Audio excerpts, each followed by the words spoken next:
So if you find this boring and you go to sleep, because it is nap time, I know, why you can pick up and get it on the TV from the Saline, local Saline channel.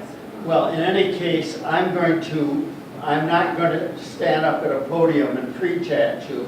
I'm going to sit here in this comfortable chair and yell at you and hope that that works. Now, I've been yelling at you. Can you folks in the back hear me okay? Yes.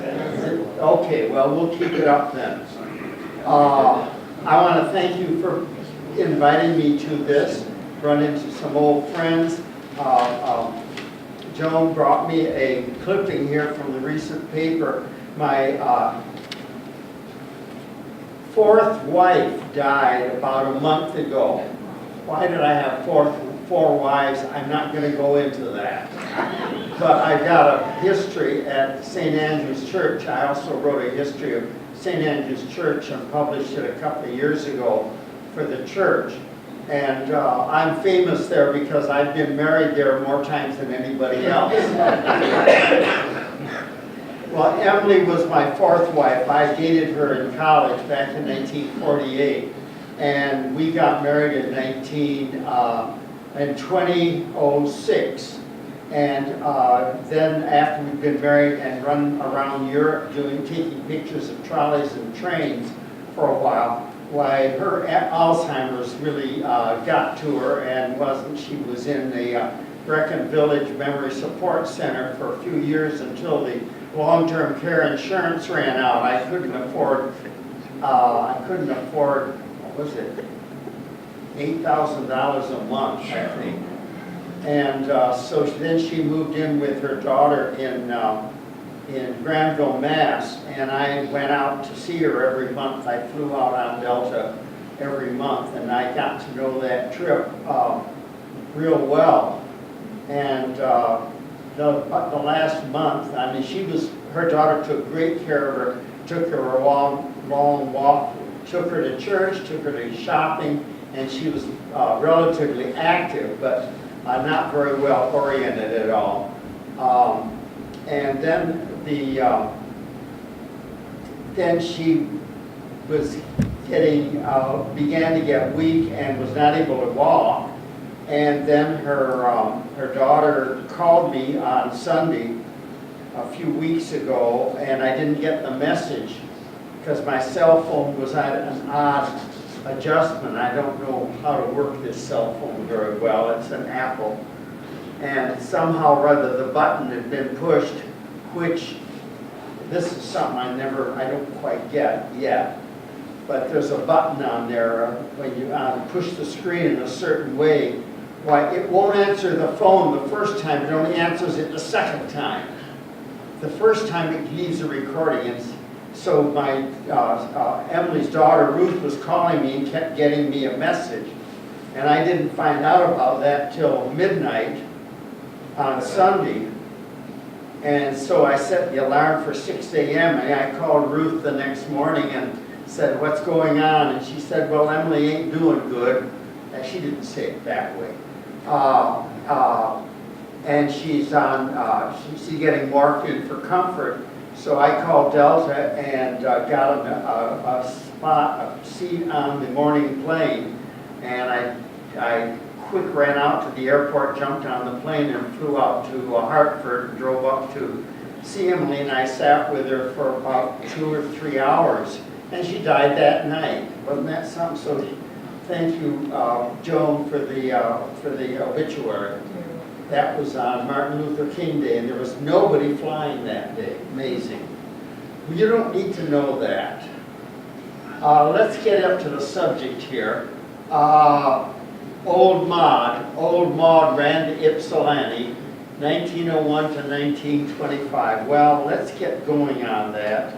I've got buttons to push, and I'll be pushing the wrong button somewhere, so you gotta forgive me for that. Before the trolley, local transportation was horse and buggy, or horses, or just foot. And this was typical Washtenaw County road, mud from side to side during the spring. And these are decaying barn over here is very appropriate. Why didn't it change slide? Why did it get the next picture? There we are. In winter, freight sled. Here we have a Michigan Asylum freight sled going around on the frozen roads. Does anybody know what the Michigan Asylum is? It says right on here, Michigan Asylum. So I know that's the Michigan Asylum. Does anybody know what the Michigan Asylum was? For poor people? Well, where was it? Was that at Eloise? There was one up in Ann Arbor where. There used to be one. No, that was at Old Folks Home on Washtenaw. I suspect it might be Eloise. But in any case, there it is. I thought maybe somebody would know where the Michigan Asylum was.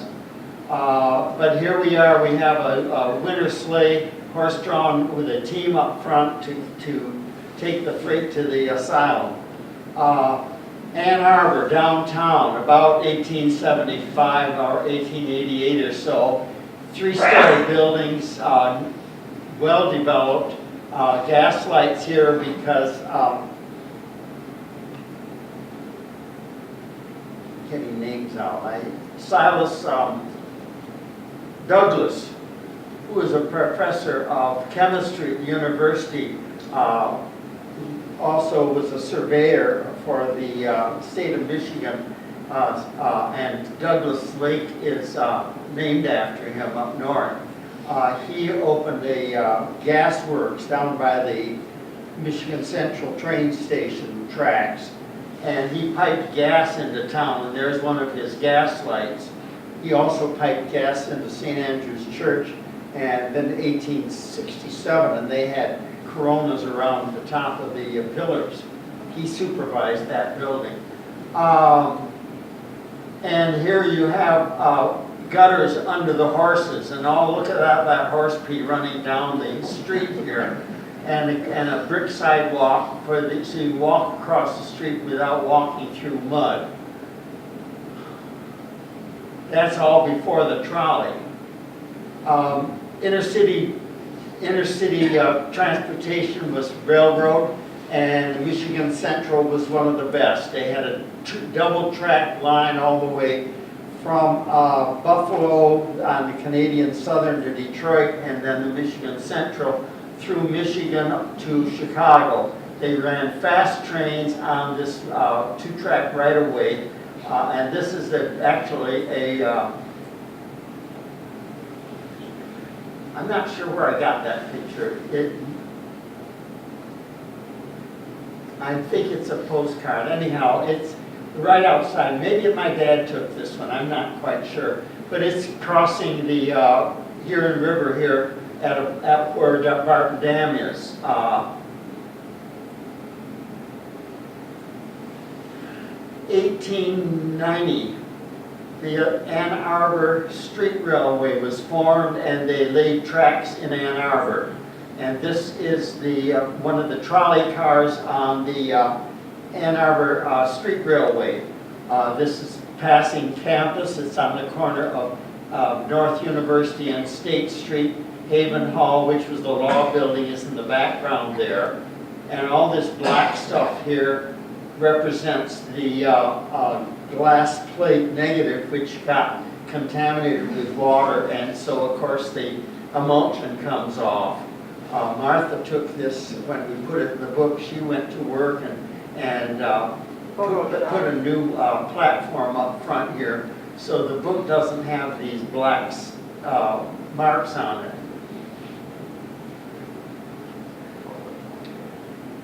These early streetcars were basically horse cars, motorized horse cars with an open platform in front and an open platform in back. And the motorman is up front on the exposed platform. He's got his right hand on the brake, and in order to crank up the brake, he'd crank up this, and that would pull a chain against the which would pull brake shoes against the wheels, and that's the way he slowed the car down. And he probably left the brake more or less on. His left hand was on the controller over here behind the conductor here. So he had a controller on the left and it has right hand on the brake.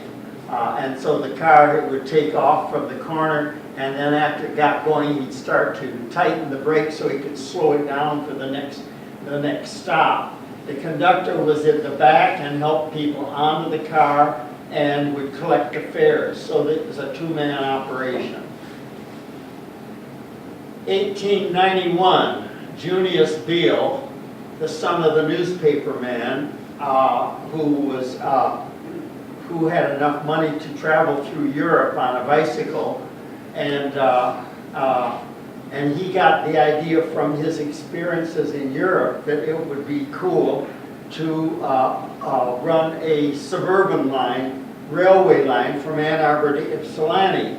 And so he got funding for it with Hempel and a few others, and they track along the south side of Packard from Ann Arbor to Ypsilanti. This was a dummy line. They called it a dummy because the steam engine is up front here. There's smoke coming out of the stack, and there's a headlight up front, the cow catcher, and this was a car body, a passenger car body around the engine, so it wouldn't scare the horses. And this ran from Ann Arbor to Ypsilanti. It's really hard to figure out how long it took because they left Ypsilanti on Ypsilanti time and got to Ann Arbor on Ann Arbor time. And you can't just subtract one time from the other to get the duration. But I think it was about 40 minutes to get from Ypsilanti to Ann Arbor. They standardized the time in the teens, or in the early 1900s, because every town had their local time, and that's how we had Ypsilanti time for departure and Ann Arbor time for arrival.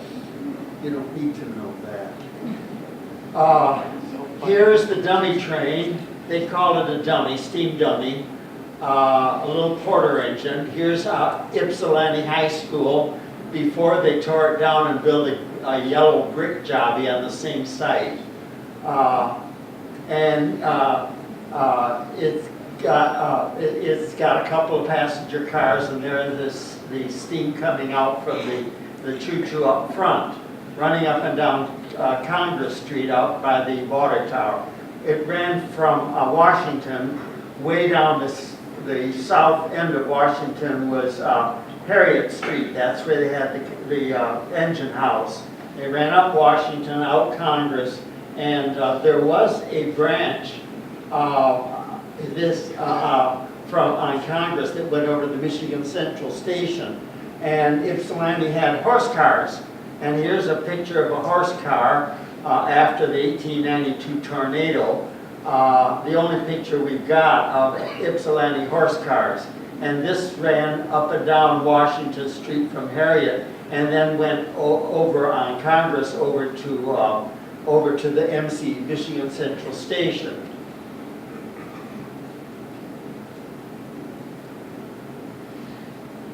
Well, let's get a little bit up to date. We were going to dump our steam dummy or sell it to the Ludington and Northern. Anybody here know about Epworth Heights?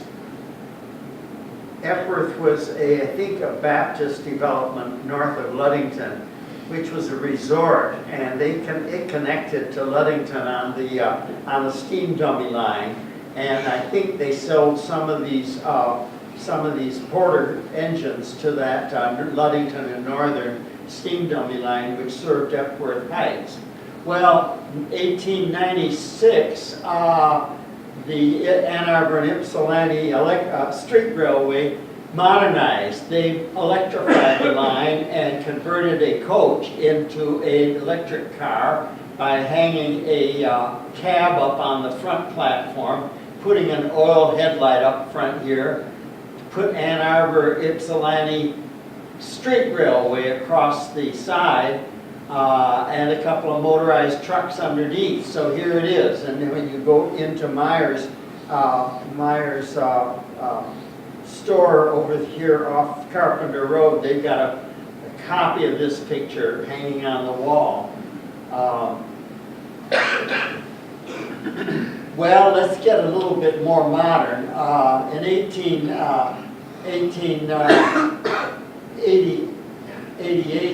98, they arranged, got a franchise to build their electric railway from Ypsilanti on into Detroit. In those days, it was easy to build an electric railway because all you do is go to the township and get a franchise to build along the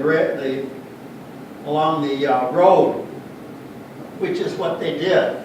This is an 1898 car, and this is a really modern car. I mean, it's a big one. The 2 trucks, lots of room, baggage compartment, operator's cab up front, and an open platform in back, so it loaded in back and the conductor would help passengers on.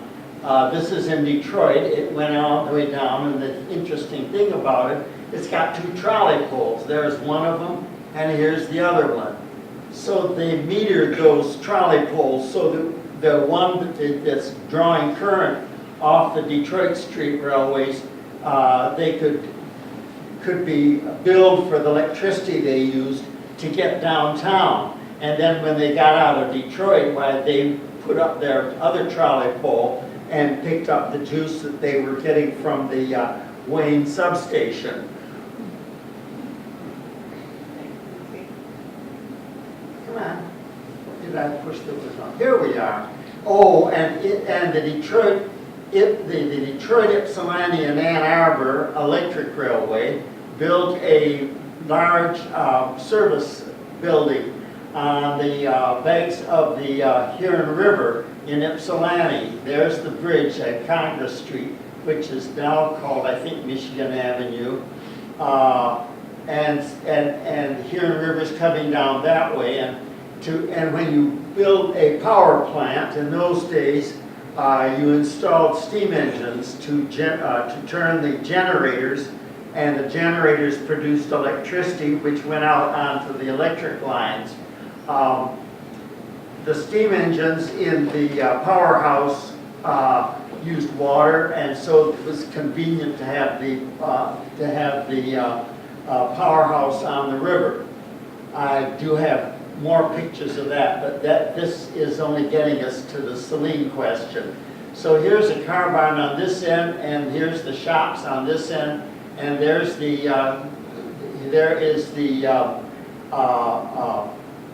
dispatcher's office down here, and here's a train order signal here, so that as the cars come in, they can pick up their train orders if they need any, and go on down the line. Now this is a very modern line, and they had a telephone system to communicate with the cars. And here's a picture of a Detroit Ypsilanti and Ann Arbor car at the crossing of the Lakeshore Michigan Southern, which took over the Detroit Hillsdale and Southwestern Railway, which went from Ypsilanti down to Hillsdale. This crossed Packard here, and here is the conductor. He's talking to the dispatcher in Ypsilanti on the telephone line. The latest thing, because before that the railways operated with train orders, but they used Morse code between the stations. How many of you remember going into a railroad station hearing the click, click, click, click, click, click, as the operator is communicating up with the dispatcher? But this was the modern system, to pick up a telephone and communicate that way.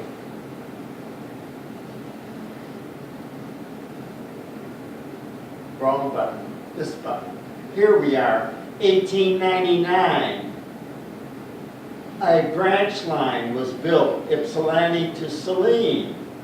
Here it is. There's old Maud sitting there on Congress Street, and there's the tower of the secretarial school. What's the name of it? Cleary. Creary. They call it Creary College then later on. And this is Washington Street, and this interurban car has come in on Congress Street and is turned right. It's going to stop at the interurban station, half block up on Washington Street. This car is waiting for this one to get out of the way because stop that. In order to turn around to go back, it's got to go forward on Congress Street, then back into Washington Street, and then pull out to go head first back to Saline, and that's called a Y. And Y is a very simple way to turn around. I have a Y by my garage, and they're in Ann Arbor. My house is on a hill, and the driveway goes up, and the carport is at the top, halfway up the hill. And I have a Y so that I can back out of the garage and then go down the hill front head first. So it was a very common way to turn a railroad train. This was just a sketch map of Ypsilanti. Take it for what it's worth. Here's the Michigan Central. Here's the Huron River sneaking through. These are freight tracks down to the industries along the river. Here's Congress Street coming in this way and going out that way on Chicago Road. Here is Cross Street, and there's the Michigan Central Station. So the horse car started down at the bottom of Washington Street and went up this way to the MC station. And the interurban came in from Detroit, stopped at the station here, and then went out Cross Street. Well, now we're getting out towards Saline. You know exactly where this is. It's pretty clear. Maple is coming in at the head top of this hill, and I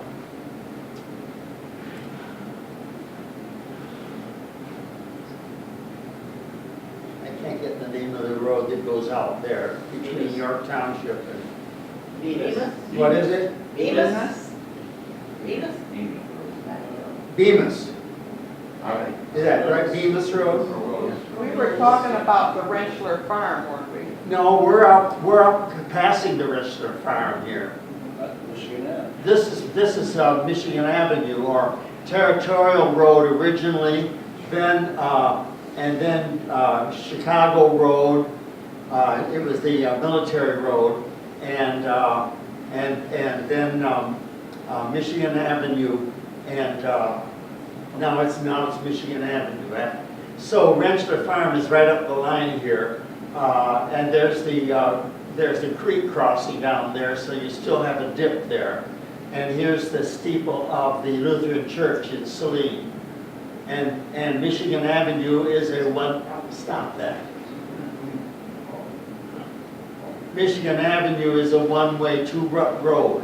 And you can see the interurban is laid, the track is laid on the right-of-way of the highway, of the territorial road. Territorial roads were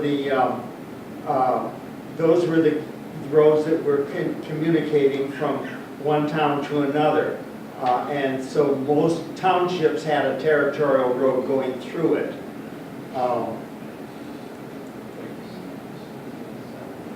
Now we're coming into Saline. The interurban track is coming down the middle of the street here. You've got a dirt road on one side for the eastbound cars and a dirt road on for the westbound cars. And there we got an automobile parked on the side of the road.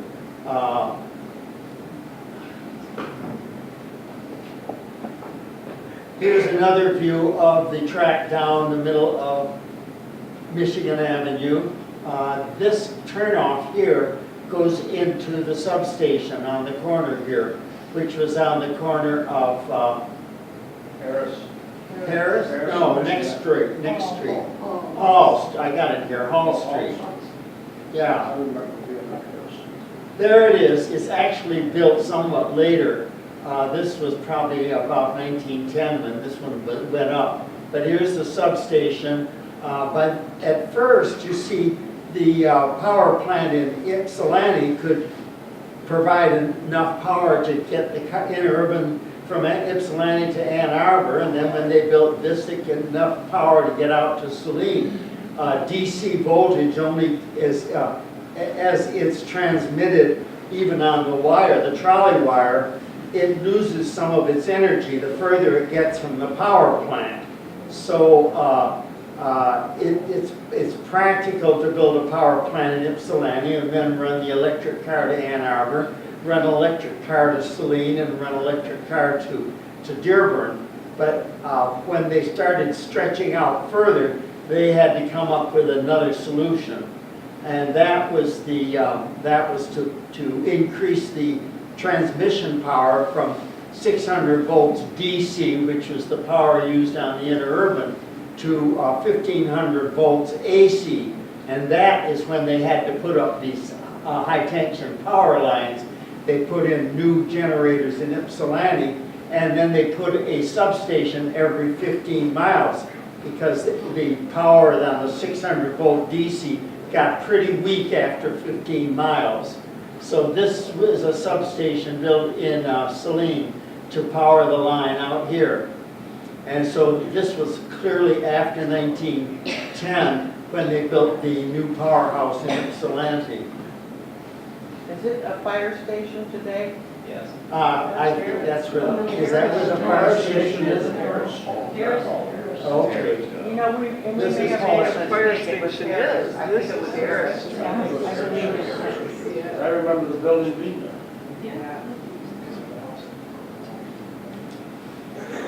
Well, okay, here's the shuttle car coming in on Michigan Avenue. It's coming right into downtown. This is a Pesha photo. Some of you know Pesha. Are you familiar with Pesha photos? Pesha was a photographer who had his studio in Marine City. And he went all around southern Michigan taking postcard pictures, and they're very well respected by postcard collectors because he did such a good job. He also took pictures of every boat that went up and down the river there at Marine City.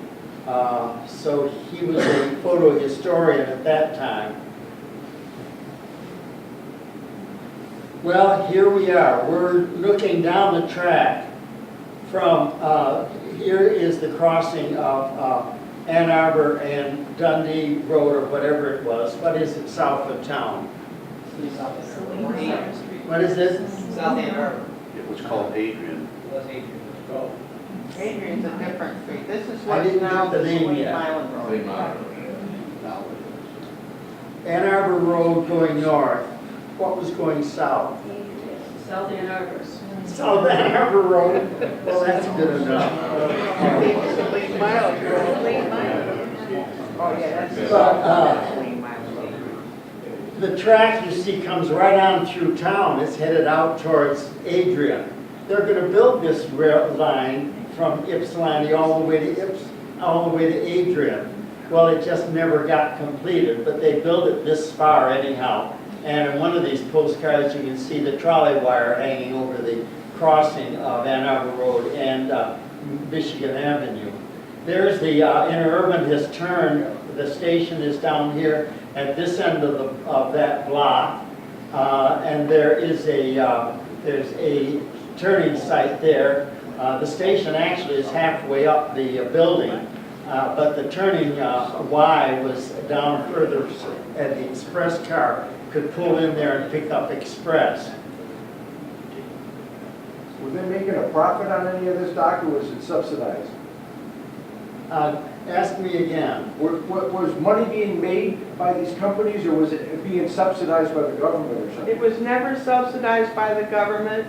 No. People bought stock. This is private operation. Investors Yeah, paid for investors, the it. bill And when made it became investors no money. longer profitable, it died. And then when the automobile came along, all the interurban stock died. And when I was growing up, they characterized it interurban stock, which was so damn worthless that you used it to paper your walls. But when the automobile came along, the interurbans died, and they really died hard. And all that interurban stock became worthless. Because the state took tax money to build highways, and on the highways they couldn't run motor buses. And that didn't make good economic sense to the interurbans. So here is Old Maud, and here's the interurban station down here. I put a circle around it so that you can see it. The sign is hanging up here. It says the Detroit, Saline, and Ann Arbor Railroad. And here is at the end of the bookstore is the siding for the express motor to move in and pick up any package express. The waiting room is now the Max Seafood stairway to the basement. Okay.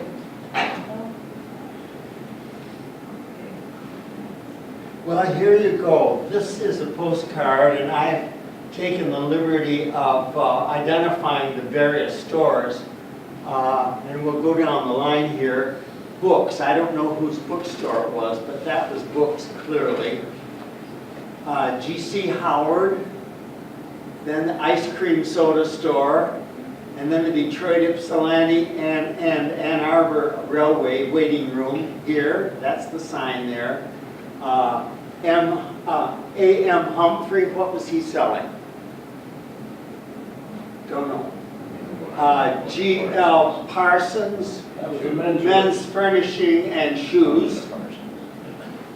Weinman and Matthews, drugstore here. And the Observer on the corner. And the Observer is still taking videos of this picture to show on the TV.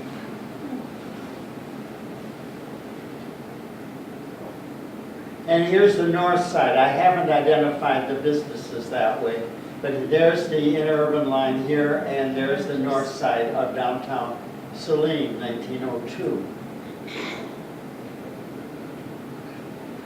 Well, this is I call it a rather fuzzy postcard of Main Street after a more wet spring snow, and there's Old Maud sitting up there waiting to get out, and it's fairly easy to get through the snow when you've got an interurban because the snow is just mashed in the tracks most of the time. But if you got a blizzard like this, and the drifts pile up on the lee side of the North Hills, why the interurban has a little bit of trouble coming in this way, and they run into these 6-foot drifts in this hollow. Bemis Road, Town Line Road, and we got a sign up here that says Town Line, because that's the Town Line Road stop. And across the street, you've got the ice cream store. What's it called? Dairy. Who? Dairy Queen. Dairy Queen. Yeah, right across the street, right? And here is the sweeper car or snowplow car, and it's stuck. Now here are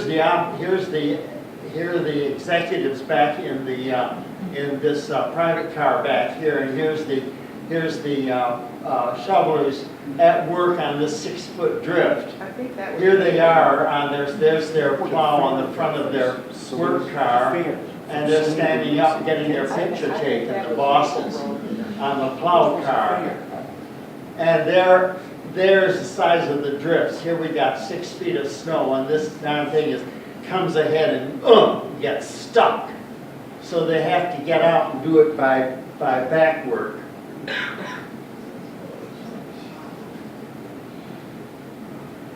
So here's a view of the interurban laid on the right-of-way on Michigan Avenue there.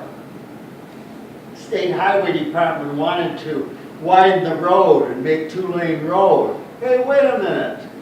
You already got a two-lane road, one for the interurban and one for the wagons, you know? And they said, get out of the way, that's our right-of-way. If you want to continue to run from Ypsilanti to Saline, just move your damn track over here on the farm, buy the right-of-way from the farmers and pay them for it. And that's called private right-of-way.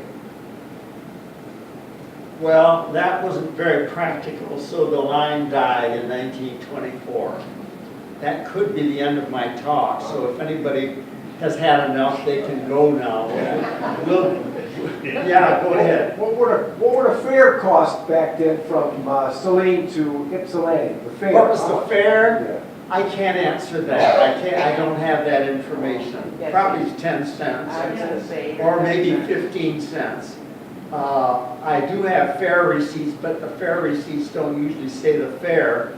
And I do have timetables, and I would have given you a picture of a timetable, but I didn't have the time to dig it out of my debris on the up in the attic. I've got a lot of debris there too. Martha knows. Yeah. Here's a work car.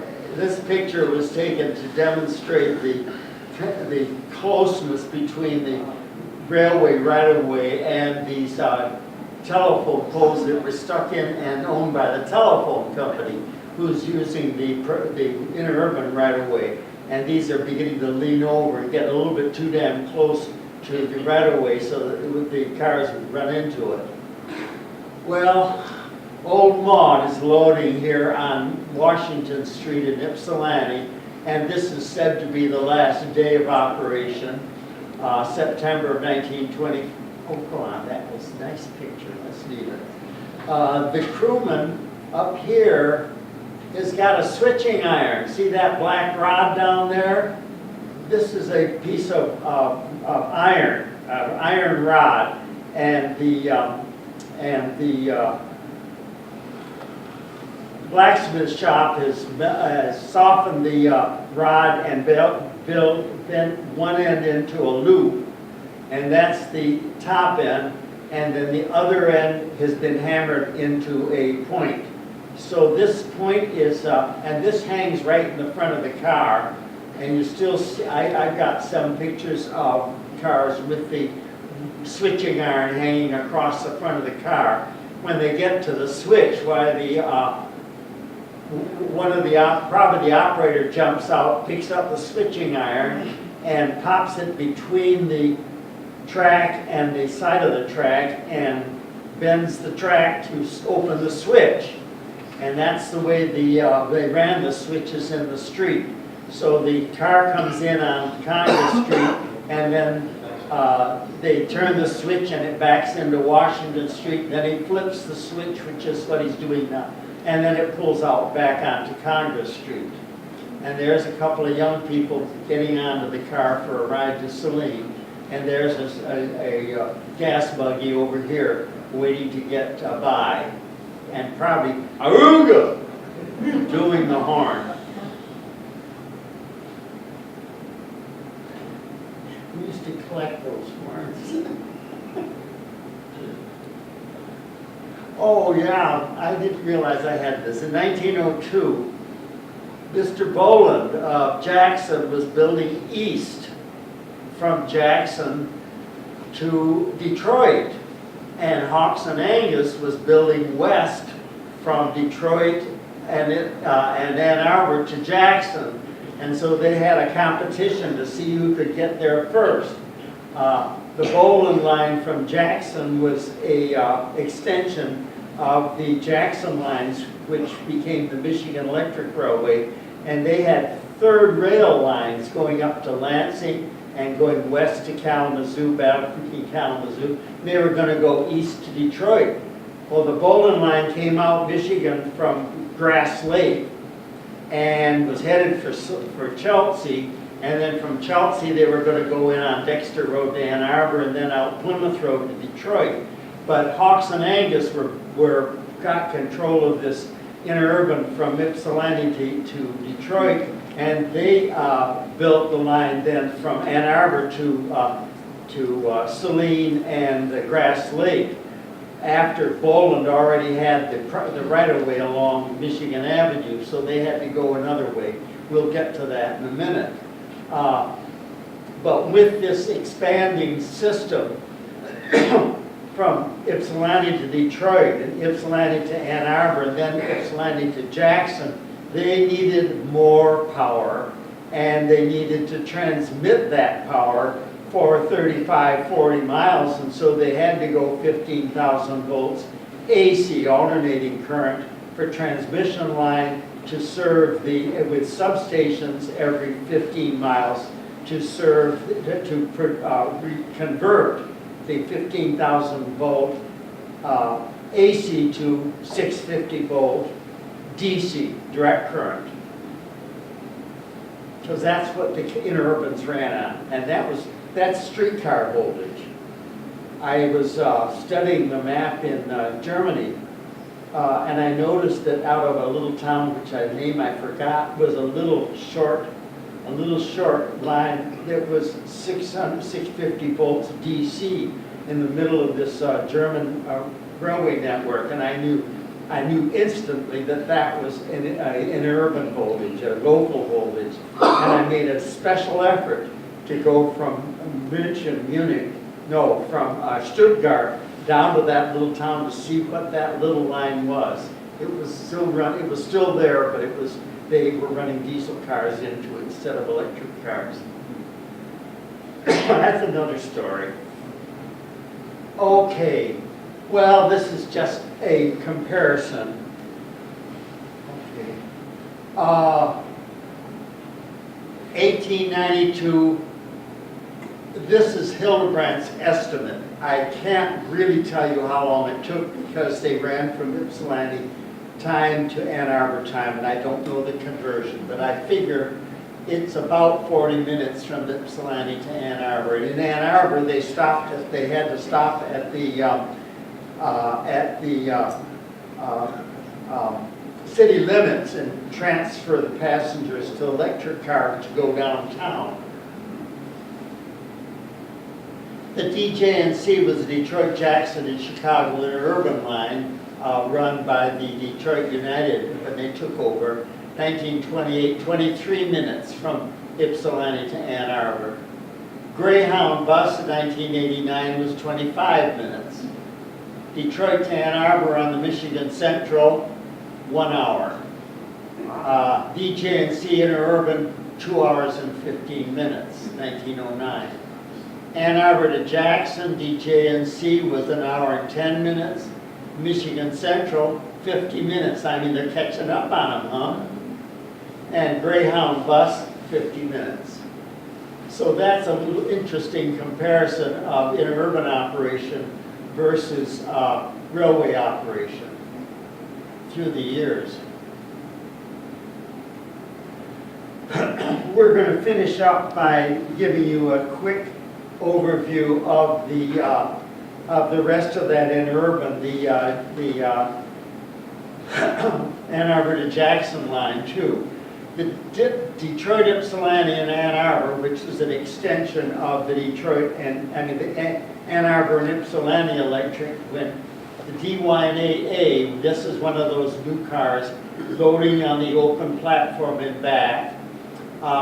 This is the Washtenaw County courthouse in the background. Huron Street going this way. Farmers and Mechanics Bank on the corner. We'll talk about that later. Sweeper up front to catch the bodies that are getting in the way. And they are stopped here loading in the middle of Main Street. Here's the conductor to help the passengers climb on the car, and this is going to go to Detroit. At this time, there was no station. This was the end of the line. Detroit, Ypsilanti, and Ann Arbor. And here was the local cars.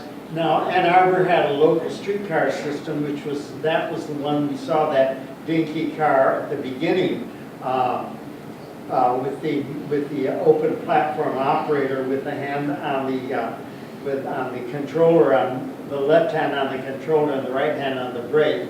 And the Ann Arbor local cars ran from the Michigan Central Station on the north side of Detroit Street and down Catherine and on Main Street, and then Williams out to campus, and then they had a loop around campus, around the university.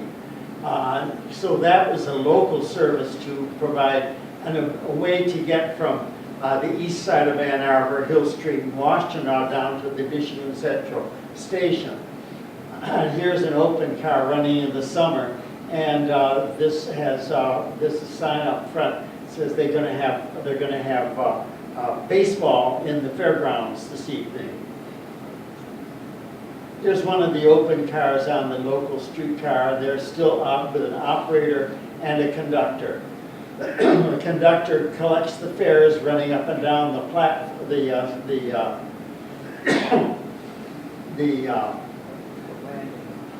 this little platform beside where you climb on. The motorman and the conductor, and one of these is the motorman and the other is the conductor. This is the conductor. He's got the coat with pockets because he's got to collect the fares and make the change and punch the fare receipt, so that the passenger has evidence that he paid his money. Here is the operator. He's got a double-breasted serge jacket. But he doesn't have to handle the money. This was a White Postcard Company. White Photographic Studio was on Huron Street, across the street from the courthouse. And he was still in business when I started collecting postcards in 1950-something. And I walked upstairs to his studio there about 1956 or 7. I'm collecting Ann Arbor and other postcards, and asked him if he had any streetcar interurban pictures. Well, he did have one, and that was the one that we saw a few minutes ago. This one here. This was the one he gave me, except it had a rip. Again, it went right through the middle. And Martha took that rip and she stuck it together in such a way with Photoshop that you can't see that rip that goes right through the middle.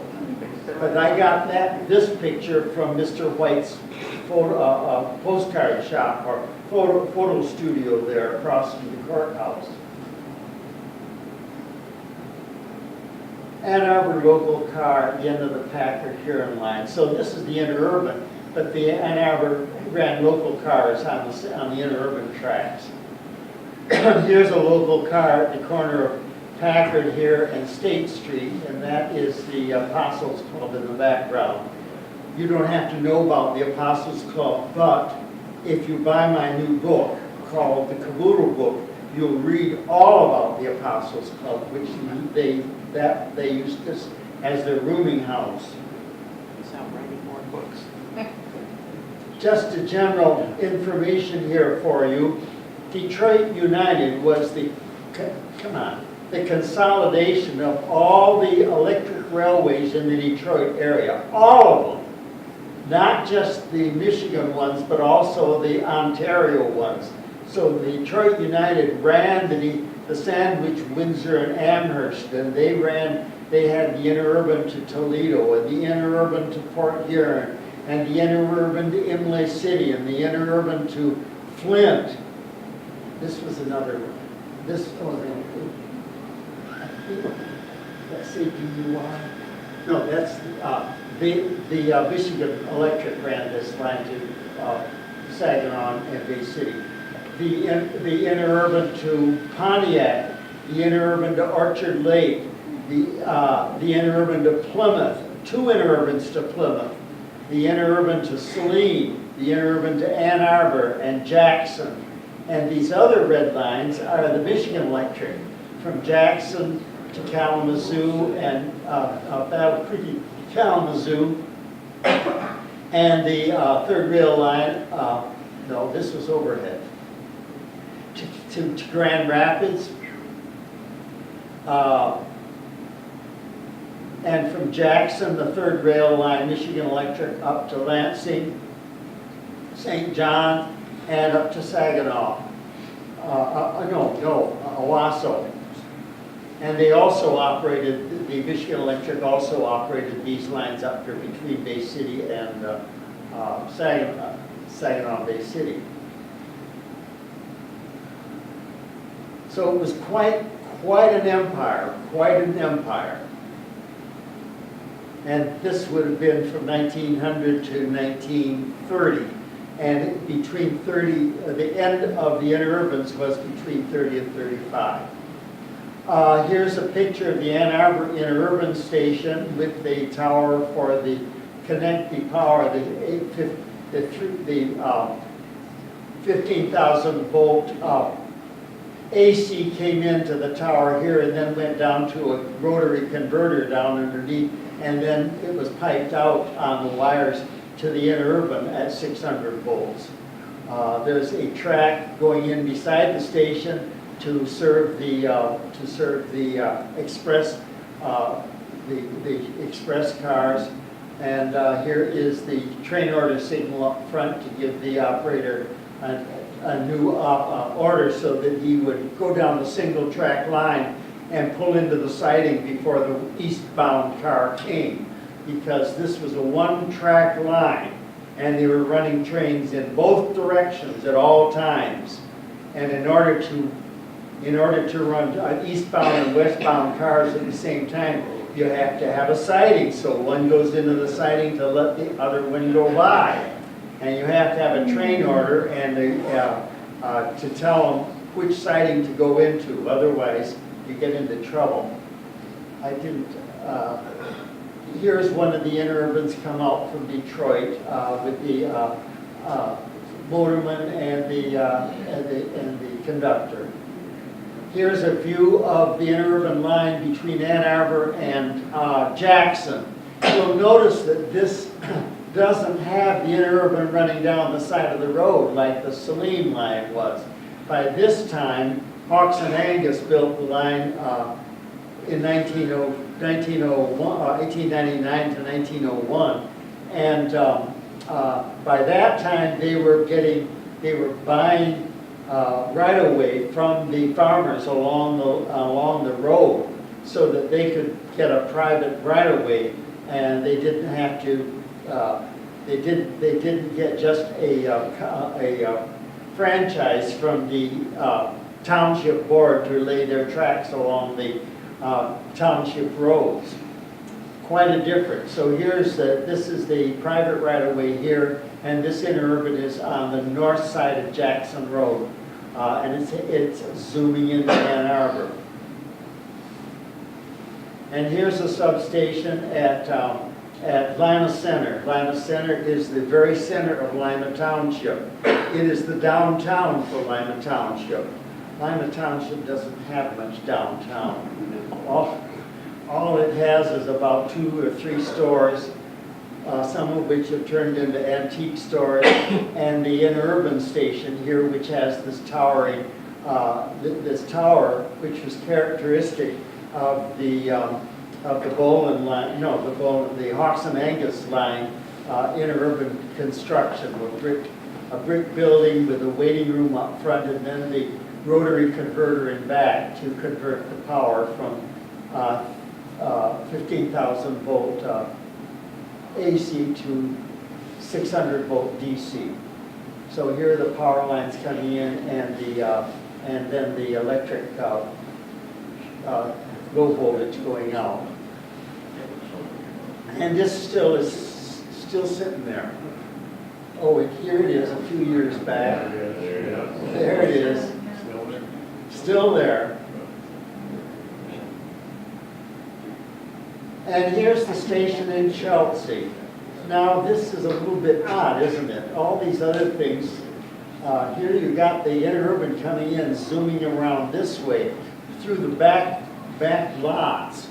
And here's the little station, the second station, and here are the newspapers around the track. Clearly, the interurban has brought the papers in from Ann Arbor and Detroit, and the paper boy has loaded them into his bag And whether that's his bike or not, I'm not sure, but it could well be. Over here is a crumpled up Model T Ford who got in the way of the Interurban. You don't do that. This is a kind of a sketch map of Chelsea. The Bowling line came in. They were building from Jackson to Detroit, and they came in on Michigan Avenue. Stop that. Go back. I came in on Wilkinson Street, and they came right down through main part of Chelsea. Middle Street, that's got all the stores on Main Street and all the businesses on Middle Street along the Michigan Central Railroad. So Boland was building this way, and Hawks and Angus is building this way, but they couldn't get in. They couldn't get down Middle Street because that was already tied up. So they built cross lots through Chelsea this way, by the Screw Works here, Main Street, and then down here by the Methodist home. And when they got past the Methodist home, then they paralleled the Michigan Central all the way down to Grass Lake. Well, that worked just fine. Here was the station, and here was the, then the line went down. Oh, this is an interesting side view. Here's Middle Street in Chelsea about 1905 or 1908, and Boland has built his interurban line through Middle Street. Here are the tracks, and here's the overhead wire, but they never ran an interurban on it. They did run trains for construction, but they never built that. They never ran because by that time Hawks and Angus had all the service running from 1901, and this was being built about 1905. So it only got, it was operated to Grass Lake, but it was built all the way to Dexter, in fact. You can still see the right-of-way between Dexter and Ann Arbor on the south side of Dexter-Ann Arbor Road. So here's the Michigan Central, here's where the interurban ran, and there's the Methodist home up that line that way, along this line of poles. It's interesting, you can follow old interurban lines because power companies commonly took over the right-of-way and built power lines up that way. So I can tell you, this is where the interurban went back behind the, beside the Methodist home. I show you this picture because we had a rather serious accident at that point in July 20-something or other of July 10th of 1918. The interurban stopped at the station, and the... Want me to tell the story? What's that? Want me to tell the story? Well, go ahead if you want. Can you yell loud enough? Yes, there was an interurban that was supposed to figure out whether he could go or not based on flags and stuff. And he knew there was another train coming towards it. So he wanted to wait till the other train was passed before he pulled out. And he their did. signals were kind of screwed up. And it wasn't very clear. And he thought it was clear. So he went out, got up to full speed, and uh-oh, right in front of him was coming the other. At that corner. At the corner where it turns into the Michigan Central. That's where the right curve, away. because there's At a that curve there. They didn't see it coming. Yeah, it was really terrible because there was a curve and he couldn't see it till they were just right there. It was really horrible. Well, that was the big deal. We're getting close to the end. This is just an image of the where the interurban ran along the Michigan Central on the south side. They bought the franchise to, they got their permission from the farmers to lay their track on the south side of the Michigan Central tracks. And here's the Francisco Michigan Central Station, and here is the interurban station and substation right next to it. And of course the interurban then did get to Jackson, and at Jackson, why they interchanged with the Michigan Electric, which then ran service to Lansing and Battle Creek, Kalamazoo. And that's not all. In 1915, the Detroit United got these brand new, fancy, shiny, big cars with stained glass clear story windows up here and these arched windows above the windows. Really neat. And down here you'll notice on the trucks, they have a third rail shoe sitting down here, because these were run with express service from Detroit to Jackson to Kalamazoo, all the way, and Detroit to Jackson to Lansing. So that was using these new cars in 1915. Well, one other little story while we're at it. Coming back to this Farmers and Mechanics Bank on the corner here where the Interurban turns out Huron Street to go out to Jackson. Here's the local car came across this way, and the courthouse is over there, and this is Huron Street. There's the steeple of the Presbyterian Church up on Fifth Avenue. There's the cookhouse, later the Alanel Hotel. And here is the Farmers and Mechanics Bank. They've got a new building now with these arched windows on it. On the night of August 4th, 1927, a Detroit United Railway freight train came through town. Now, they didn't run passenger trains at night. The last train was usually 11 or 12 o'clock at night. So from 12 midnight until 6 a.m., there were no passenger trains running. So the Detroit United started running freight trains. And they had two engines, two actually express cars up front, which probably had 4 motors on them. And they hauled a couple of cars, 2 to 4 cars behind. And this express train was coming through the town at 1 o'clock in the morning. And they got to this point, and they realized that the motor had burned out on one of their power cars. So they had to take these 4 cars up the hill twice, or 2 cars at a time. So they took 2 cars, they left 2 below and took 2 up, and they came back and took the other 2 up to the top of the hill. Well, the top of the hill had a signing up there where Veterans Park is now.